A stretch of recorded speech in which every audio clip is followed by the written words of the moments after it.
Il était 4 heures du matin, un jour d'août 1988, quand le flamboyant champion du monde poids lourd Mike Tyson est entré dans une boutique de vêtements ouverte 24 heures sur 24 et 7 jours sur 7 pour faire un achat en plein Harlem, à New York, sans savoir que 10 minutes plus tard, il allait finir, avec la main droite fracturée, des dizaines de millions de dollars à la poubelle et sa réputation mondiale en miettes.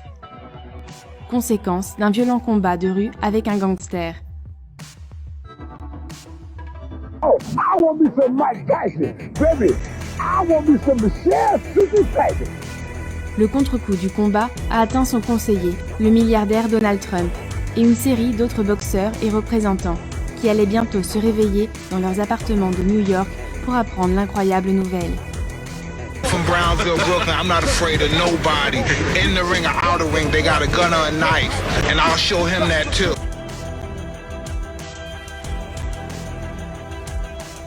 Mike Tyson était en train d'acheter une coûteuse veste en cuir à 4 heures du matin, dans la boutique d'Upper Dan, dans le quartier de Harlem.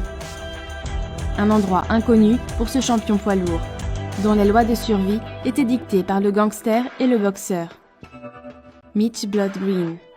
Tyson et Green étaient montés sur le ring quelques années auparavant, et le champion de Brooklyn avait gagné en 10 rounds.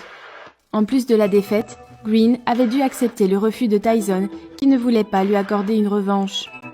C'est pour cela que lorsque le gangster a su que Mike était sur ses terres, il est allé le chercher à la sortie de la boutique pour prendre sa revanche sans arbitre ni gants.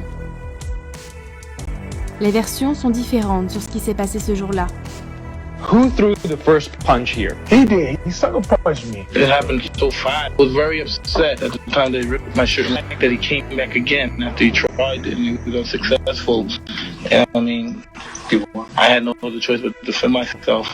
Et c'est l'employé de la boutique qui a été témoin de l'altercation qui a tranché. Green threw the first blow. Now, Mike Tyson did what any man, President of the United States, after Mike defended himself. Mitch didn't look too pretty. Mitch was on his back, legs up in the air, like this. Et les photos parlent d'elles-mêmes. Mais la réputation de Tyson a été plus abîmée que le visage de Green, car il a dû annuler son combat à plusieurs millions contre Frank Bruno à cause de la blessure à la main. Un épisode aussi sombre que polémique, qui a mis en relief la fierté hors du commun de Mike Tyson, le champion du monde de poids lourd le plus jeune de l'histoire, qui ne fait pas la différence entre la rue et le ring, et qui met KO ses adversaires n'importe où, pour le meilleur ou pour le pire. Et l'homme qui a affronté Iron Mike dans son 26e combat professionnel n'a aucun doute là-dessus.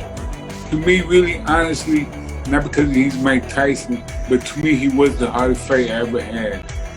You know, I fought 12 world champions, 12, 13 world champions, you know, but to me, Mike Tyson was the hardest fight I ever had. He's a strong fighter, he has great speed, he has good speed, and he punches hard, and he has great head movement.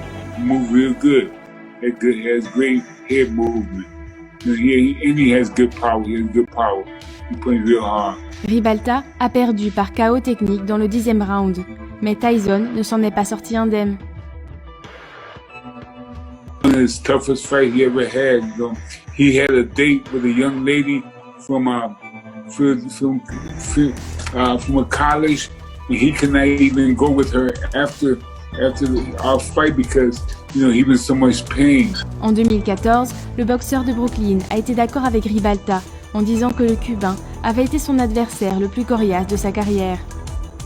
Fight with me, Mike Tyson. You know, Mike Tyson said after the fight, you know, he had never been in so much pain like he was with me because because I was pivoting. A lot of people say, "Oh, you got hit," but yeah, but he don't know how I hurt Mike Tyson. The fight is a fight that should never be forgotten.